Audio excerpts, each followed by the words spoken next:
Our today's question comes from Organization Design Level 5. Question on your screen. Discuss the technique of job leveling and the effect this may have on employees within an organization. 20 marks. Job leveling is a technique where jobs are organized into levels based on responsibilities, skills, and value to the company. It creates clear roles and pay structures. This affects how employees feel and act in their jobs. This essay discusses 5 effects of job leveling on employees, with examples. Firstly, job leveling clarifies roles. Clear levels help employees understand their duties, reducing confusion.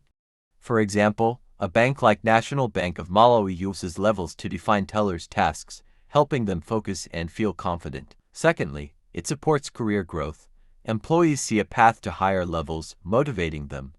For instance, a retailer like Target offers clear promotion steps, encouraging workers to aim for manager roles. Next, it ensures fair pay. Levels link pays to responsibilities, making employees feel valued. For example, a hospital like Bright Clinic pays senior nurses more, boosting morale, though junior staff may feel underpaid. Moreover, it can cause competition. Employees may compete for higher levels, affecting teamwork.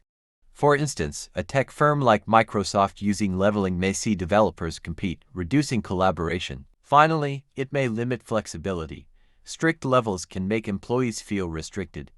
For example, a school with rigid teacher levels may frustrate creative staff who want varied roles, lowering engagement. In conclusion, job leveling affects employees by clarifying roles, supporting growth, ensuring fair pay, causing competition, and limiting flexibility. Examples from National Bank of Malawi, Target, Bright Clinic, Microsoft, and schools show these effects. Companies must use job leveling carefully to balance benefits and challenges for employees.